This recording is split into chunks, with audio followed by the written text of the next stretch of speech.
이타적 인간의 출현. 제1부 죄수의 딜레마를 넘어서. 제6장 암울한 이론, 따뜻한 현실. 딜레마에서 빠져나온 사람들. 우리는 지금껏 죄수의 딜레마에 얽힌 암울한 상황들을 이야기했다.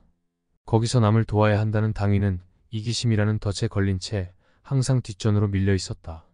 모두가 협조함으로써 개인적으로나 사회적으로 가장 좋은 상태를 만들 수 있음에도 불구하고 서로가 자신에게 가장 유리한 전략을 선택하게 되면 사회적으로 그리고 결과적으로는 개인적으로도 최악의 상황에 도달한다는 것이 지금까지 그려진 모습이었다. 그렇게 그려진 세계에서는 도덕이 개인의 이익 추구에 무릎을 꿇을 수밖에 없었다. 머릿속에서 우리를 설득하려던 하얀 옷의 천사는 검은 옷의 악마에게 지고 말았다. 자, 이제 본론으로 들어갈 차례다. 우리는 지금까지 죄수의 딜레마 게임과 공공재 게임의 구조를 이런저런 예와 함께 보아왔다. 이제 여러분은 우리 사회의 이타적 동기에서 비롯한 행동들이 존재한다는 사실, 즉 도덕이 이기심을 물리친다는 사실이 왜 수수께끼로 여겨져 왔는지 어느 정도 감을 잡을 수 있을 것이다. 지금까지 길게 해온 이야기는 이론적으로 재구성한 현실이다. 하지만 우리는 세상이 이렇게 돌아가지 않는다는 것을 알고 있다. 죄수의 딜레마로 표현될 수 있는 상황에 처해 있을 때 우리는 이론에서 예측하는 바대로 항상 상대방을 배신하는가? 그렇지 않다. 스미스 요원의 모욕적인 언급처럼 우리네 인간들은 이리저리 옮겨다니면서 마지막 하나 남은 자연자원이 다 고갈될 때까지 번식을 해나가는 존재인가? 공유지의 비극이 현실화할 위험성은 항상 존재하지만 그 가능성이 언제나 현실로 나타나는 것은 아니다. 소수의 사람들이 약속을 어기고 공유지에서 맘껏 자기 배만 채우고 있을지 몰라도 대다수의 사람들은 약속을 지켜 공유지를 관리해 나간다. 또한 절친한 두 친구는 함께 비용을 반반씩 부담해서 에어컨을 살 것이고 여름을 쾌적하게 보낼 수 있을 것이다. 마을 사람들 중 일부는 가로등이 필요 없다느니 하는 핑계를 대면서 그 일에서 빠지려고 하겠지만 대부분의 사람들은 가로등 설치에 흔쾌히 동의할 것이고 얼마 후 가로등이 어두운 골목길을 밝혀주게 될 것이다.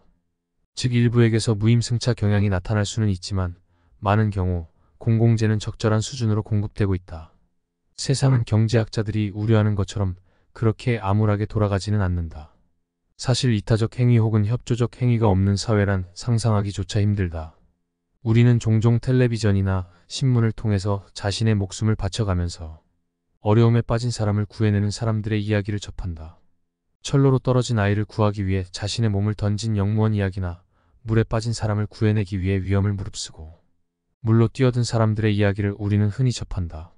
길거리를 가다가 헌혈차를 발견하면 많은 사람들이 기꺼이 헌혈을 한다.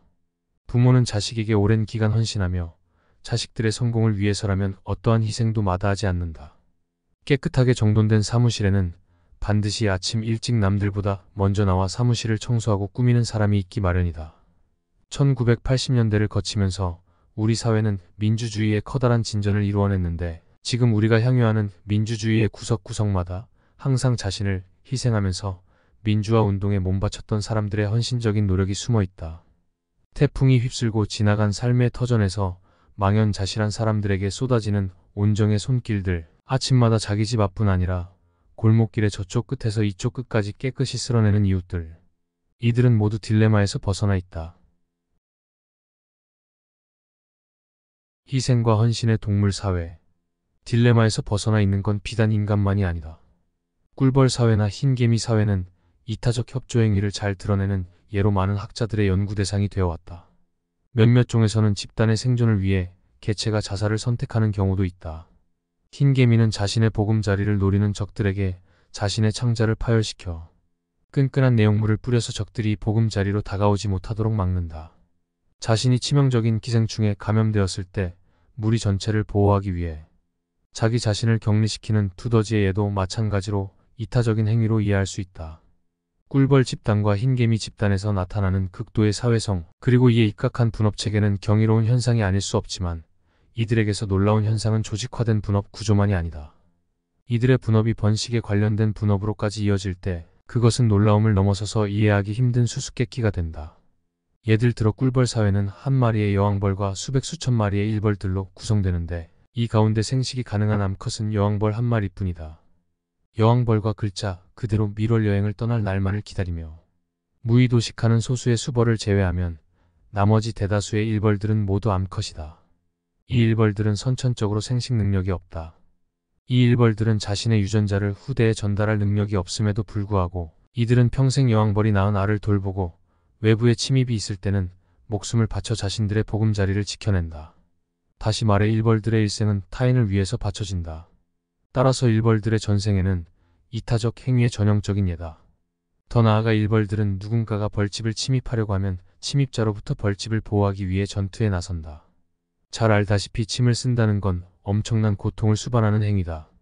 침이 나가면서 자신의 내장을 모두 파괴하기 때문에 침을 쏜 벌은 고통 끝에 죽게 된다. 하지만 벌들은 희생을 마다하지 않는다. 오직 타인, 즉 여왕벌과 그녀의 알들을 위해서 자신을 내던진다. 남아프리카 지역에는 미어캣이라고 불리는 다람쥐 비슷하게 생긴 동물이 서식하고 있다. 혹시 디즈니 영화 라이온 킹을 보신 적이 있다면 거기 나오는 티몬이라는 이름의 까불까불한 친구를 기억해 내시길 바란다. 그는 푼바라는 이름의 멧돼지와 함께 라이온 킹의 오랜 친구다. 바로 그 친구가 미어캣이다. 이들은 자신들이 만든 땅굴에서 집단 서식을 하는데 서로 돌아가면서 보초를 선다. 보초들은 포식자나 침입자가 나타나면 다른 집단 구성원들이 위험에 대처할 수 있도록 큰 소리로 경계 신호를 보낸다. 자신의 서식처에 침입자가 다가오는 경우 그것을 본 개체에게 가장 유리한 행동은 조용하게 피신하는 것이다. 침입자의 접근을 알리기 위해 큰 소리로 경계 신호를 보내는 순간 정작 자신은 침입자에게 자신의 존재를 알리는 셈이 된다. 다시 말해 자신이 포식자의 표적이 될 위험을 무릅쓰고 이들은 자신이 속한 집단 전체를 구하기 위해 희생을 하는 것이다. 미어캣뿐 아니라 이와 비슷하게 생긴 북아메리카 대륙의 프레리 도그나 몇몇 새들 그리고 몇몇 원숭이 집단에서도 침입자의 등장을 알리는 경계신호 체계가 잘 발달되어 있다.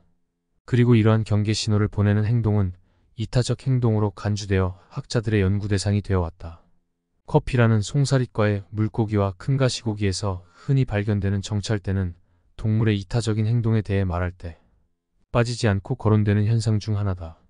이 물고기들은 떼를 지어 이동하다가 전방에 커다란 물체가 나타나면 일단 무리 전체가 이동을 멈춘다. 이들 앞에 나타난 커다란 물체가 이들의 포식자가 될지, 이들에게는 관심 없는 그냥 지나가는 물고기일지, 아니면 단순히 큰 바위인지를 알 수 없기 때문이다. 이때 무리에서 한두 마리가 앞으로 나와 의심이 가는 큰 물체를 향해 전진한다. 만일 이 정찰대가 무사히 귀환하면 앞에 보이는 물체는 적어도 그들에게 무해한 것임이 판명되는 셈이므로 무리는 그대로 이동을 계속한다. 만일 정찰대가 돌아오지 못한다면 그것은 앞에 위험한 물체가 존재한다는 의미일 것이므로 이들은 이동 경로를 바꾼다. 정찰대의 이러한 행동은 앞에서 정의한 이타적 행위에 그대로 들어맞는다. 다시 말해 이들의 행동은 자신을 희생함으로써 자신이 속한 집단에 이득을 주는 행위인 것이다. 멕시코에서 아르헨티나에 이르는 광범위한 지역에 흡혈박쥐라는 무시무시한 이름의 박쥐가 살고 있다. 이름에서 알 수 있는 것처럼 이들은 포유류주로 가축들의 피를 빨아먹으면서 살아간다.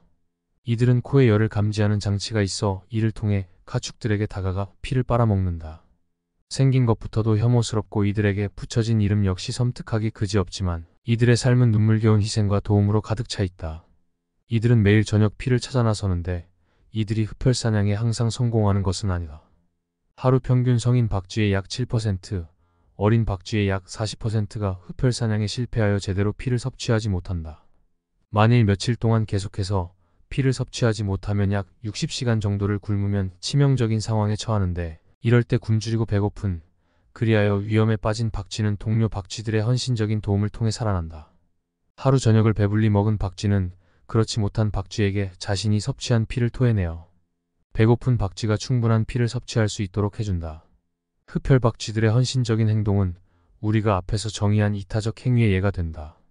우선 자신이 섭취한 피를 남에게 나눠주는 행위는 분명 상대방에게 이득을 주지만 정작 행위자에게는 애써 구한 자신의 몫을 포기하는 행위이기 때문이다.